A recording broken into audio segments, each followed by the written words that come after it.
báyìí la ṣe rí Táyé Currency èyí tó dojú ìjà kọ àwọn bloggers ó ní ṣe ni kún ó já mi lẹ́yìn àwọn ó ní kún ó yọwọ́ lọ́rọ̀ àwọn kún ó yé sọ̀rọ̀ àwọn ó ní gbogbo àwọn onífújì ó ní àtòun àti Àlàbí Pasuma àti Ṣáńkó àti gbogbo wọn ó ṣàdárúkọ gbogbo wọn ó ní kún ó jánu kúrò ní ọ̀rọ̀ àwọn ó nítorí pé kíni tí àwọn bá jà àwọn ó dọ̀rẹ́ ó ní kún ó yé gbé ọ̀rọ̀ àwọn wá sí orí social media ẹ̀yin èèyàn ó lágbára ó lẹ́tìkẹ́ kíní kan ni wípé tí wọ́n bá ṣe dáadáa àwọn blogger ó kúkú wí tí wọ́n bá sì ṣèkejì náà àwọn blogger ó ní wọn ò sọ ó ní dáadáa tí àwọn bá ṣe ó ní kí àwọn bloggers kún wọn mọ̀ gbé ẹ̀yin èèyàn ǹjẹ́ lè ṣe é ṣe bí ẹ jẹ́ ká gbọ́rọ̀ lẹ́nu Táyé Currency gbogbo táyé náà bá rò lórí fídíò ọ̀hún ẹ fi dáhùn yín ẹ fi sí orí comment section ire o.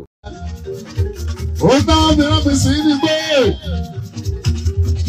ẹ̀ǹdẹ́ bá jẹ́ blogger ẹ ṣe àdúgbò ẹ nífẹ̀ẹ́ wa ni ẹ fẹ́ràn wa ni lẹ́sẹ̀ jẹ́ blogger ó ṣe wá jẹ́ àwọn nìkan lẹ́ ń blog àdúgbò lọ́wọ́ yín ìta ṣe tó dá o ẹ jẹ́ kó gbọ́ ìta ṣe tí ó dá ẹ jẹ́ kó gbọ́ abẹ́yìn o ẹ má ṣe tí ó dá ọmọ ṣe ìdílé o ọ̀rẹ́ ṣe má ṣe bínú rá. Afẹ́kẹ́ máa wíhùn kankan lórí wa mọ́ táì. Gbogbo dáadáa tá a bá ṣe ní kẹsàn-án, ìta ṣe tí ó dá. Kò ní má sì ní ṣe kàbẹ̀yìn ó táì. Bẹ́ẹ̀ má kú Pasuma lọ láì. Ẹ ti mú Táyé Currency ni o. Bẹ́ẹ̀ bá ní ilé gbé ẹ̀kú Táyé. Ẹ fi ń pẹ́ nìkan nílé o. Ẹ ń pa àwọn jíjẹ ni. Ẹ kú Pasuma ní àwọn ọmọ ṣe é níbẹ̀ o. Bẹ́ẹ̀ bá mú Táyé ẹ ti dá ní Pasuma ni. Bẹ́ẹ̀ bá mú Pasuma ẹ ti ní Currency mọ́ dáadáa. Bẹ́ẹ̀ bá mú Súlẹ̀ mọ́nà yàbí ó rẹ́ láàrin ẹjọ́ wa bẹ̀yàn. Ẹ ti bí ọmọ aláǹkà ní aláìlúwà. Ẹ ti bá ọmọ aláǹkà ní. Ẹ ti bá láìsí ilé mọ́nà ìhà. Ọba ní kíkọ́ fi ṣe ìrànlá. Bẹ́ẹ̀ bá búrẹ̀ ní àdúgbò. Gbogbo ní fújì lẹ́bú. Ẹ máa gbọ́ lẹ́nu ẹnì kankan látàlẹ́ yìí. Ẹ jọ abẹ̀yìn ẹ̀yìn fọ́ọ̀sì. Ó jẹ́ ẹ̀ma gbọ́ dáadáa máa bó ní Yéṣùfù yẹn máa ṣe sọ́síta. Ẹ̀ǹjọba ń pè ìgbà mi. Ẹ fi pírẹ́ǹsì ọ̀rọ̀ ọmọ ṣe rẹ̀ níbẹ̀. Ẹ̀ǹgbà ń gbìjà ẹni ìkejì mi ẹ fi pírẹ́ǹsì o. Àwọn ọ̀bẹ wa lálá ni wàá mú táyé. After 50 years. Ẹ jẹ́ ìjẹ́ sí ọwọ́ mi Yéṣùfù mo bẹ̀ yín o. Ẹ̀yin bí ẹ bá wá fọ́lọ́wọ́sì. Ẹ jẹ́ ẹ máa bá fújì jẹ́mọ̀ o. Alára òòrùn. Ẹ ló sùn. Ẹ ló kún àìsùn kún àìwó. Ẹ jẹ́ ọwọ́ bẹ́ẹ̀ bá mú Pasuma.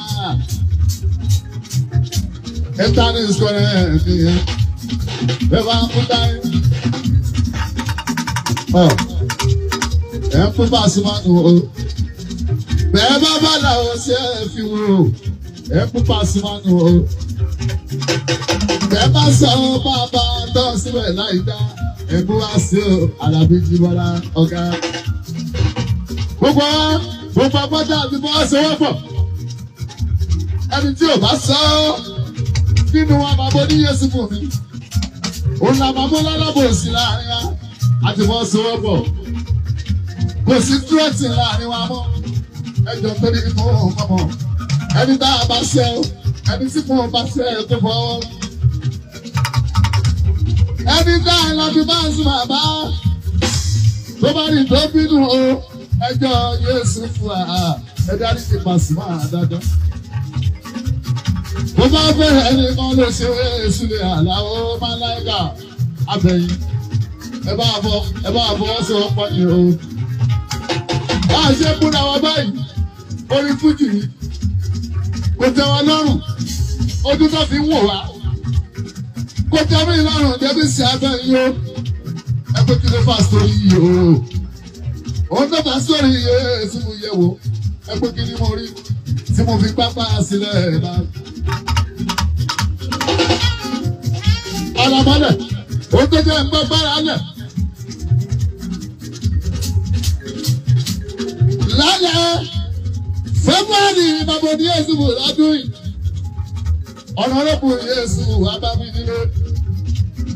Onítáyé ó dá nínú ìpàṣọ. Tọ́rọ iléèwé mọ́dé. Wọ́n ti ìlú ọdún kan. Ẹni lọ ṣe masters. Ẹ tún ní kí n padà sí school. Kí n máa ṣe láyà. Ẹ wá ní wọ́n ṣòṣèlú. Èmi kàn dé. Mo bá bẹ̀ ńlẹ̀. Mo ń jẹ́ ẹlẹ́jọ́ dáa fún mi o. Pọ́pọ̀ mi. Bẹ́ẹ̀ mo sì ń jẹ́ sọ́nàrẹ́bù. Ṣé ìlẹ́dún mẹ́ta ṣé náà jẹ bàbá mi? Bẹ́ẹ̀ ṣe múlẹ̀ ara yín lọ́la kò tẹ́ mi lọ́rùn. Ẹ má borí wọn jẹ́ ẹ̀fún mi jẹ́ bàbá. Ìjọ ẹ̀mọ́ ti ní lọ́kàn. Bí Parí Pàṣọ, bóyá lọ́dọ̀ ọmọlẹ̀. Kò ní mí nì. Pàṣọ ti dọ̀bálẹ̀ ẹ̀fẹ̀ ní ìkọrí. Kò ní mí nì. Bí má ti dọ̀bálẹ̀ ẹ̀fọ́ káwá jùbọ́lá. Kò ní mí nílẹ̀ o. Ẹ̀yin tẹ fẹ́ àmì Yéṣu ìyẹn má ṣe mí.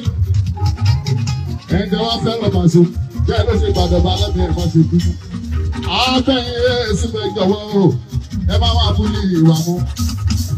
Ẹ̀jẹ̀ jẹ́ Pasuma fans club. Táyé lónìí dẹ̀ mámọ̀.